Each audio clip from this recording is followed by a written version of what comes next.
Hey, what's up, guys? Ryan here, Rat Body Fitness, back for episode 24. I had a client ask me this question today, but it's a question I actually get quite often, and I haven't answered it yet. So my client asked me, should I be more worried about hitting my macro numbers, so protein, fat, and carbs, or should I be more worried about hitting my calorie range that you give me?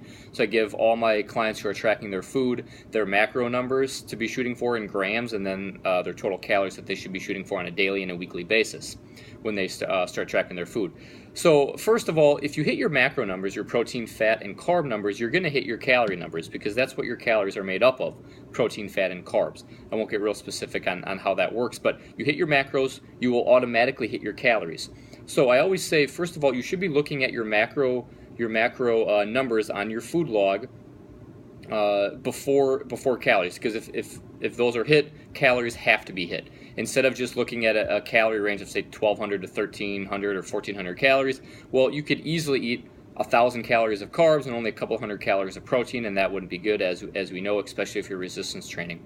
So what I did tell my client, though, was it depends more on where you are in your weight loss journey or your current life. If you're trying to put on weight, lose weight, most of my clients are trying to lose weight, so I'll just kind of go at it from that angle. If you are, say, 40, 50, 60 or more pounds away from your weight loss goal, hitting your protein, first of all, is very important. That's why I make that the first habit that all my clients work on. But at that point, worrying about your calorie range is going to be slightly more important for scale weight loss. Why? Because you need to be in a negative energy balance to lose weight.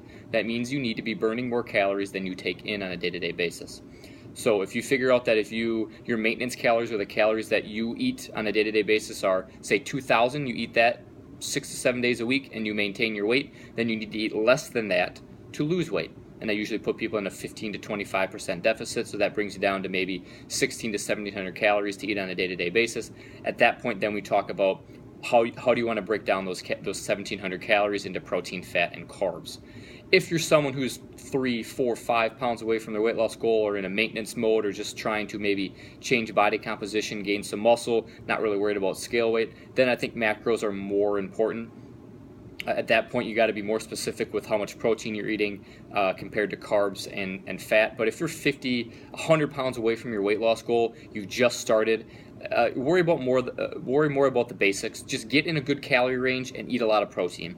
At that point, carbs and fat are important, but as you lose more weight and get closer to your goal and see some more success in that regard, then we start talking more about cycling carbs and fat intake and things like that. But if you're starting off, worry about getting in a good calorie range, something that's going to help you lose weight while eating a lot of protein, so not under eating, being in a 15 to 25% calorie deficit from maintenance calories, or the calories that if you eat on a day-to-day basis you maintain the same weight. And that just takes consistent tracking and consistent weigh-ins every day or once a week to kind of see how the scale weight responds to what you're eating. So the best way to find those calorie and macro numbers is always to measure progress. You can use online calculators, and that's a good starting point, but they're not always super accurate.